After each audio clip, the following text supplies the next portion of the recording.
मित्रों, कहते हैं कि हनुमान, भीम आदि अनेक पौराणिक पात्र अग्नि की साधना के जरिए सशरीर अमर हो गए।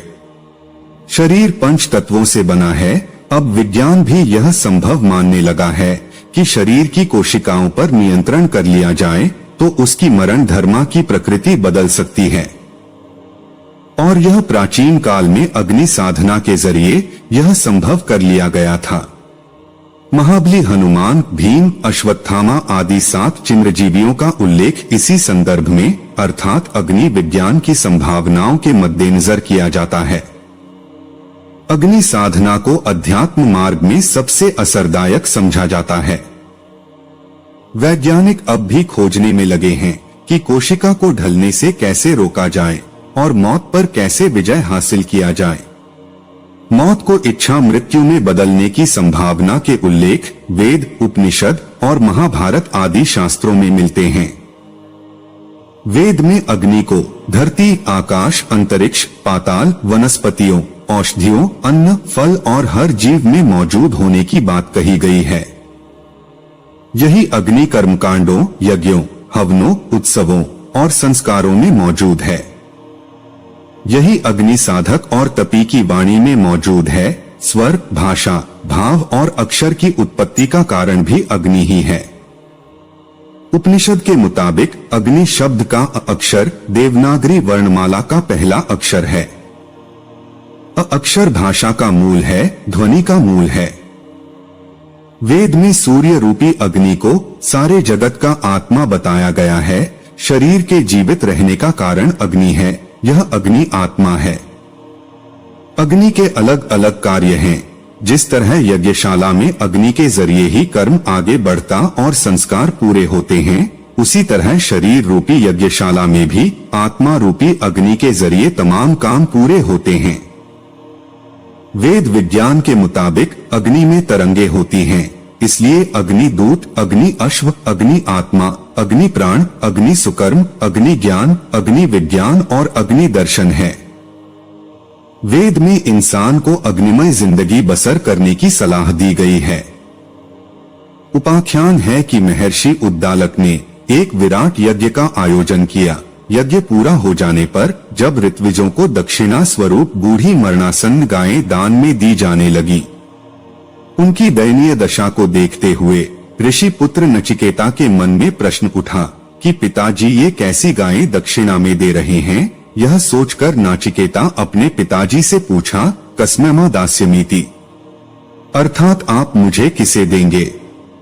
2-4 बार पूछने पर उद्दालक चुप रहे, पर बार बार यही प्रश्न दोहराए जाने पर उन्होंने क्रोधपूर्वक कहा, मृत्यवे त्वा ददामीति, अर्थात तुझे मैं मृत्यु को दान देता हूँ। उसी समय नचिकेता मृत्यु को प्राप्त होता है और यमसदन पहुंचकर यमराज को नहीं पाता तो 3 दिन बिना अन्न जल ग्रहण किए ही उनकी प्रतीक्षा करता है। यमसदन के लौटने पर यह देखकर यम प्रसन्न होकर 3 वरदान मांगने को कहते हैं।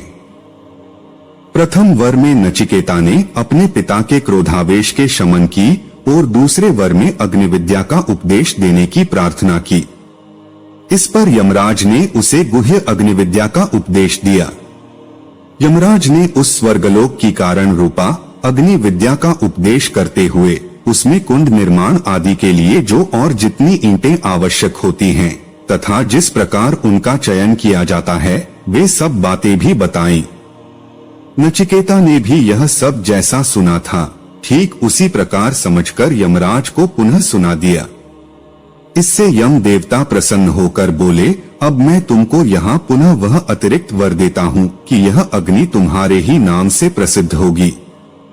इस अग्नि का 3 बार अनुष्ठान करने वाला तीनों वेदों के साथ संबंध जोड़कर यज्ञ, दान और तप रूप तीनों कर्मों को निष्काम भाव से करते रहने वाला मनुष्य जन्म मृत्यु से तर जाता है तथा वह ब्रह्मा से उत्पन्न सृष्टि के रहस्य इस अग्निदेव को जानकर तथा इसका निष्काम भाव से चयन करके इस अनंत शक्ति को प्राप्त हो जाता है। अब जानते हैं कि अग्निविद्या क्या है, उसका साधना किस प्रकार किया जाना चाहिए। मित्रों, इस संबंध में उपनिषद मौन हैं, केवल संकेत ही किए गए हैं। मर्मज्ञों का कथन है कि यह अग्निविद्या और कुछ नहीं गायत्री महाविद्या का ही रहस्योद्घाटन है, जो यमराज ने नचिकेता को अधिकारी सत्पात्र मानकर बताया। शास्त्रों में गायत्री साधना के 3 चरण बताए गए हैं। 1 भू, इस चरण में साधक गुरु से मंत्र दीक्षा प्राप्त करता है। मंत्र दीक्षा लेते समय साधक प्रतिज्ञा करता है कि मैं गुरु का आदेश अनुशासन पूर्ण श्रद्धा के साथ मानूंगा। समय समय पर उनके परामर्श और मार्गदर्शन से अपनी जीवन नीति निर्धारित करूंगा तथा अपनी सब भूलों को उनके सामने स्पष्ट रूप से प्रकट कर दिया करूंगा। नचिकेता ने यमदेव से गुरु दीक्षा प्राप्त की थी और उनने कहा था कि इस विद्या का 3 प्रकार से यज्ञ, दान और तप रूप में अनुष्ठान करने वाला व्यक्ति जन्म मरण से छूट जाता है। 3 बार अनुष्ठान अर्थात साधना के 3 सोपान, दीक्षा के 3 चरण।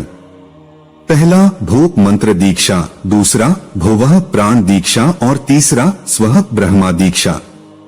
प्राण दीक्षा को ही अग्नि दीक्षा कहा गया है, ब्रह्मा दीक्षा उससे आगे की बात है।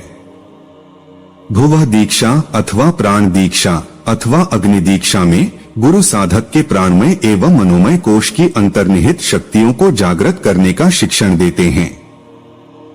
सर्वविदित है कि साधना एक समर है जिसे प्राण शक्ति की प्रचुरता के बिना जीता नहीं जा सकता। इस शक्ति को अर्जित करना और उससे अपने व्यक्तित्व को परिष्कृत एवं सुसंस्कार संपन्न बनाना ही अग्निविद्या है।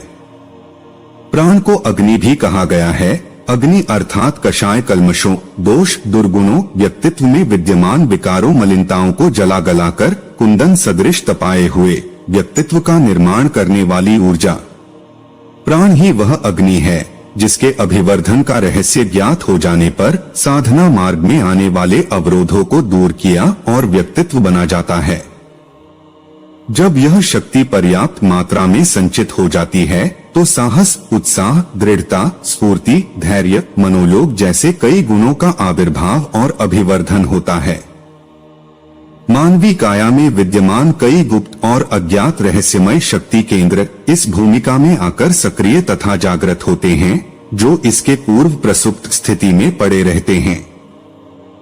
इसी भूमिका में मन, बुद्धि, चित्त, अहंकार के अंतःकरण चतुष्टय का संशोधन तथा परिमार्जन होता है।